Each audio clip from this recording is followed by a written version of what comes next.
It's Friday night, and you know what that means. It's Luke Michael Howard, clinical hypnotist and owner of Hypnosis here.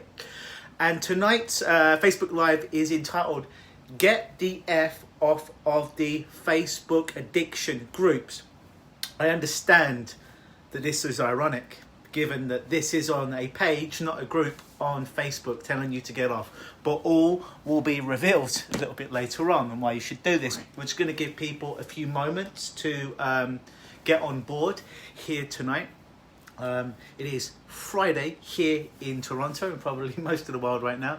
So I'm not sure if you have any plans where you are in the world, if you are allowed to go out and interact with other human beings and go to restaurants. We still in Toronto cannot do that, at least for the next month or so. So we are still in the deepest form of lockdown, so to speak.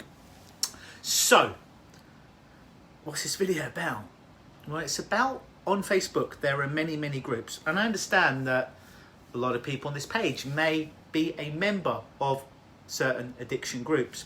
I understand this video may anger certain people, and if it angers you, then you need to be angered. Now, I've been looking at a lot of these groups over the last year. Groups for anxiety, now it's groups for addiction. And I've gone on these groups undercover, and I've looked at what people have been posting. Now, I appreciate that most people want to be healed. I appreciate most people want to get better. I appreciate that probably the intention for many of these groups is to help people on some level. In the same way that a prison is supposed to rehabilitate prisoners or criminals. But the rate in which prisoners reoffend, certainly in North America is huge, it's astronomical. I believe we're probably in 70-80%, if not higher, of people that do go to prison in North America will reoffend. So the whole theory of this is to rehabilitate people clearly fails about 80% of the time, which is a pretty big foul rate if you ask me. Same with many of these groups. Hey Deb, how are you? If you just joined us, give us a wave, give us a thumbs up, say hi in the comments below. So on these groups, now this is not every group and this is not everyone, all right? So I'll make that clear. There are some exceptions here. However, most of these groups for addiction, I'm not going to single any of them out specifically, but most of them are a bit like this. People go on and they complain and they cry and they talk about their days in which they've been clean, and they cry and complain about, oh, today they broke and now they've started using the drugs, and all these people will commiserate underneath with them. I know one of our 6 human needs is the need to feel connection, and certainly if where you are in the world you're in a heavy kind of lockdown like we are in Toronto, I appreciate need to find other ways to get that level of connection. The success rate of groups in the real world, like NA Narcotics Anonymous and AA Alcoholics Anonymous, which are the two biggest, the success rate that where people become clean and they never use their drug again. Hey Paul, how are you? Good to see you. Guess you're still in Las Vegas, my friend. If you're still in Vegas, let me know. These groups, the success rate is usually less than 7%. And these are the biggest groups like NA and AA. Success rate is 7%. So if we flip that around and we're realists like I am, that means they foul about 93%. About 93% of the time these groups foul in the real world. Now, when you put people behind a screen on Facebook or any kind of groups, there's a certain level of anonymity. People can put up fake pictures, and oftentimes, and I appreciate that social media does a lot of good. I certainly use it for business and staying in touch with friends. It does a lot of good. Equally, it does a lot of fucking bad as well, where people compare themselves to other people out there and they start to feel miserable, and even if they haven't got any problems in their life. And there's a lot of these trolls out there that will just go on these groups and talk shit to people to stir up the pot a little bit and to start fights and just be mean-spirited people, quite frankly. It's what I find a lot in these groups, and then just people bitching and complaining. Now, I'm not a fan of these groups in general. I'm a fan of find somebody who has successfully achieved, have a group. Let's say you're a cocaine addict, you're an alcoholic, you're a crystal meth addict, you're a gambler, you're addicted to porn, social media, whatever it is. Go to a group where everyone on that group has successfully overcome their addiction, whatever it is, for a minimum of 1 year, and they are living the life you want, then by all means join that group. What an amazing group. You're around people that have overcome your challenge for over a year, so it's stuck. You can learn something from these people. These are good people. This is a good group. Unfortunately, I've never found a group like that out there. I'm sure they exist somewhere, but I've never found the group of, here's all the people that used to be cocaine addicts, alcoholics, sex addicts, gamblers, and they haven't done it for over a year, and they're having amazing lives, and they feel amazing, and they've overcome it, and they're doing tremendously well. That's a group you should become a part of. And if you find a group like that, let me know. I'd probably want to be a part of that group as well. In neuro-linguistic programming or an NLP, it was founded on modeling people who are successful. Taking what they use, their beliefs, the language to themselves inside their brain, and the programs they use inside their brain, not that you're a computer. And once you learn that from successful people, you can start to utilize those same beliefs, those same filters in your own brain and your language into yourself and other people to replicate that same level of success. In my undercover, sound like an FBI agent, don't I? In my stealth mode on these groups, literally, and again, it's not everyone, it's not every group, and it's not everyone, all right? So it's not universal, everyone all the time. It's most people most of the time. It's just people bitching and complaining, and someone says, I've used, and then 10 people underneath, oh, I used as well, oh, things are going to be better, or I used today as well, and I used today, and it starts to have this cascading effect of negativity, where all these people under the belief that once an addict, always an addict. An addiction is a disease, it can never be cured. As I always say, I'm not here, if you are in the throes of addiction right now, I'm not here to say it's easy becoming clean. Although some people, it is easy for them. I'm not here to discount whatever discomfort, trauma, pain you have gone through or are currently going through. This is not my job. Okay. What I am saying is, if there's a line, you imagine that there's a line right here, or you drew a line right now on your carpet or wherever you are, and on one side of the line, it's addiction is a disease. And you can never overcome it, you can never fix it, but you can manage it for the rest of your life. But it's always going to be there, and you always need to go to meetings for the rest of your life, because you're once an addict, always an addict. So imagine there's a line that you draw on the ground, and on one side of the line is those beliefs, because that's all they are, they're beliefs. It's not proven in science. On the other side of the line, it says addiction is a really, really bad habit. It can be very destructive. You could lose your job, you could lose your family, you could lose your car, you lose your home. Hell, you could lose your life. But it's just a really, really bad habit that you don't feel that you have any control of. And like I always say, not all habits are created the same. However, you can overcome it because it's not a disease. It's just a belief. It's just a horrible, horrible habit. And you don't manage it. You can fix it. You can cure it. You can overcome it. You can leave it behind. You can transcend from it. On the other side of that line, if you're standing on the middle of that line, which way do you think gives you more empowerment to overcome this thing called addiction? The first side of the line, where it's a disease, you have to go to meetings for the rest of your life. Once an addict, always an addict. It's a hereditary, it's passed down through family or generations. You can never overcome it. Or the other side of the line, which is not fact, by the way.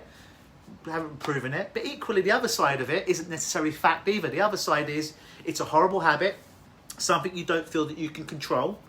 You can, you just don't feel that you can because you haven't had the tool to this point. It's a belief. You can overcome the belief. You can deal with the emotions underneath it. You can overcome it. You can transcend. You don't need to manage it. It's just a belief system mixed with a behavioural system, mixed with some other patterns that you've picked up over time. But you can absolutely overcome it because many people have.